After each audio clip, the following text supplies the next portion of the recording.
representing that boat. They're all up and down the west coast of Africa. Let's pretend the boat is empty. 75 people are loaded onto the boat.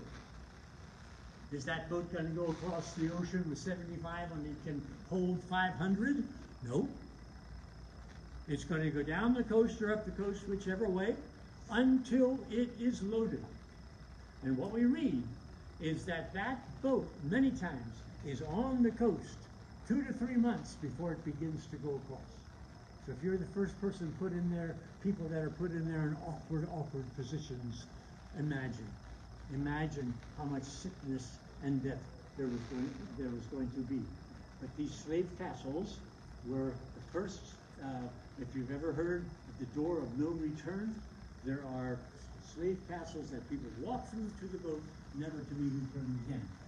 We move from West Africa into the Caribbean.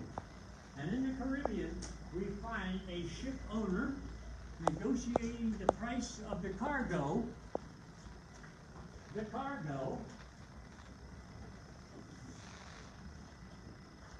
So he's the first guy that gets paid off handsomely for getting these people. Can you imagine? I don't know if you've ever thought about it. I hope you have. Can you imagine the brain drain out of Africa?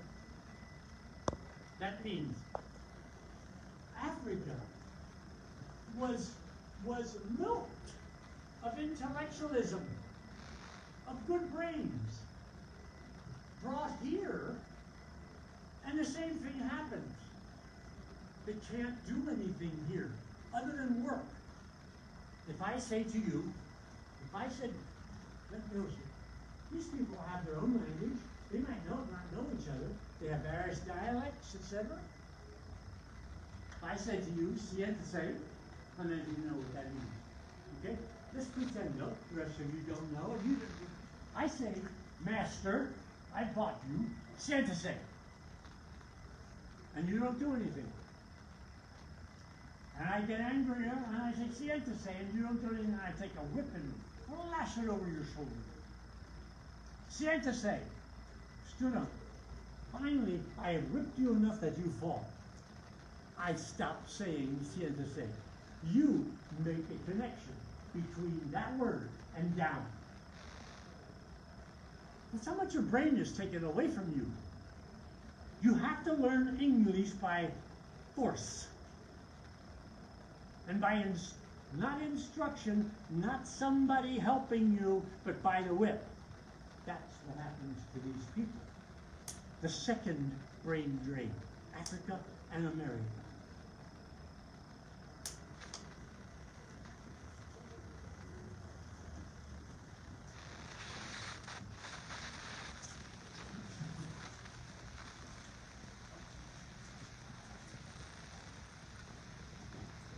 I want to point out the painting here. In this next room, we're going to see that between 1.5 million and 2 million people died on the Atlantic Ocean. And this painting is of the spirits of those people at the bottom of the ocean. What you have to also understand is that the people, when I say that those bodies are at the bottom of the ocean, back then it never happened. If you were thrown off the boat, or if you jumped off the boat for suicide, you're not going to go where this boat is going. Schools of sharks were following boats all the time.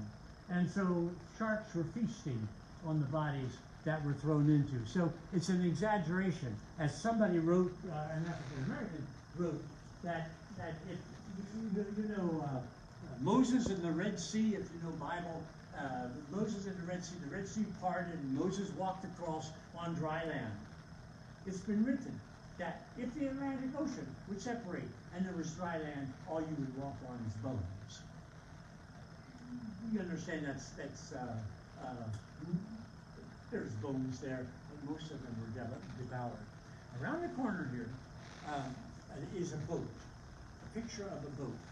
And so what was happening is that we're packing people onto the boat in the most inhumane ways possible.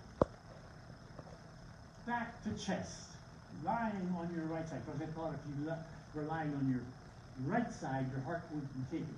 Lying on your left side, you could be head to foot. The next person is, their feet are here and their head is there. Literally, on one of those slave castles, it was discovered that in many of those slave castles were churches, that there were women who were going to be put on a boat, and women were lying on their backs, shoulder to shoulder. So the next woman over here, to my shoulder, they were stacking one in between us. So now it's our row and the next row up. Just horrendous. So on the boats, they're doing the same kind of thing. And there's people dying too fast. I mean, people are dying. And so the boat owners, instead of dying, their profits are dropping. So they go to the government and they say, let's regulate it. And so what they did was they were taking what was estimated as the average size of a person, multiplying that square footage to the size of the boat, and then having people shoulder to shoulder lying down. That's after 200 years of new regulation. And then their profits started to come back. 20 years later, the passage going across the ocean was outlawed. Although they kept on doing it anyway.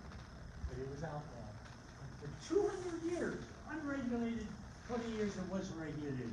So check that picture of what was regulated slave trade, and then walk into the next room, which is has a beautiful column, and each stone, cowrie shell, or crystal represents a person who died on the ocean.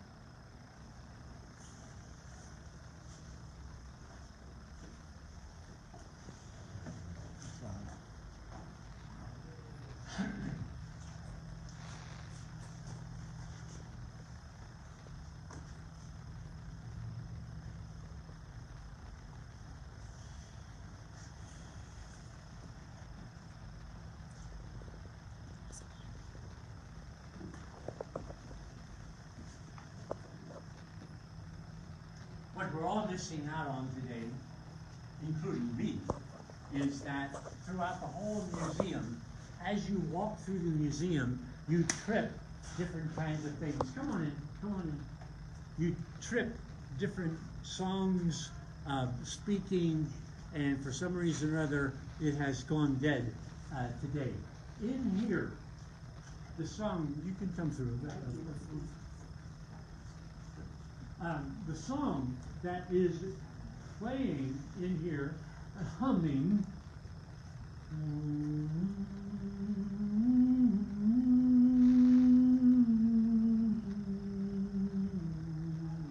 what's the song? Amazing Grace. Amazing Grace. That was written by a slave ship owner who made hundreds of trips from Africa to America. He escaped an Atlantic storm. And the white story, I'm talking about white skin story, says that when he escaped that storm, he stopped slaving and wrote Amazing Grace, how sweet the sound that saved a wretch like me. I once was lost, but now I'm found, was blind, but now I see. The black story and the true story is he did survive that storm, but he kept on slaving for 35 more years. Look it up. 35 more years. And then he repented and wrote the story. And wrote the song, I should say. On the outside, you see stones, and the stones have names of slave castles on them. But the ironic thing is some of them are names of slave ships.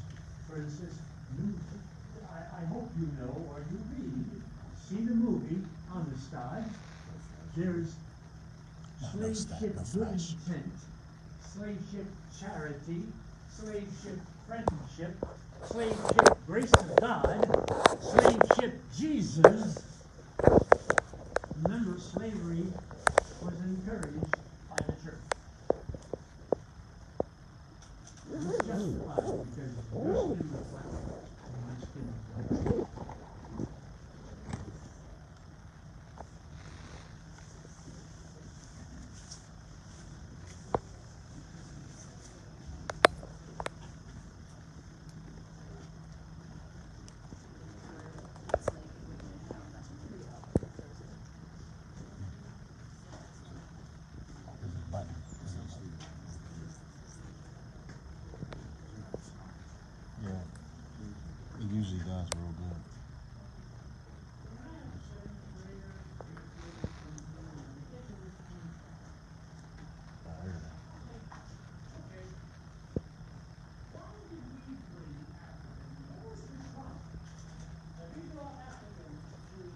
slave ships and names of slave castles.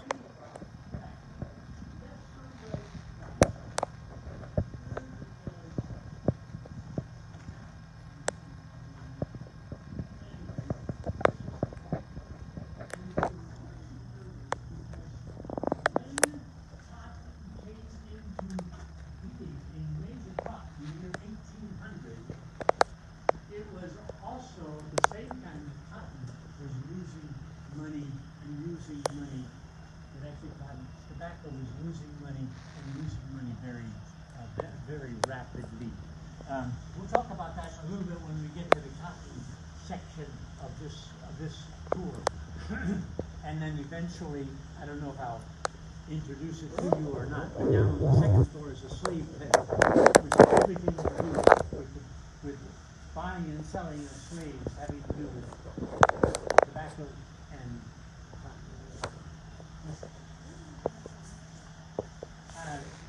same as today, but early on, what was tobacco used for is the question. Native Americans, there was a ceremonial crop, and they smoked it. There was more ceremonially, and it wasn't huge. They grew it for that. And the settlers would come and they'd report back to England saying, these people are eating fire. When the settlers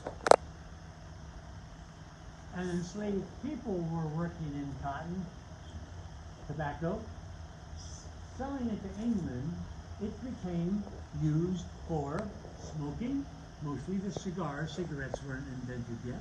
Cigars, but a huge use of it was for bribing.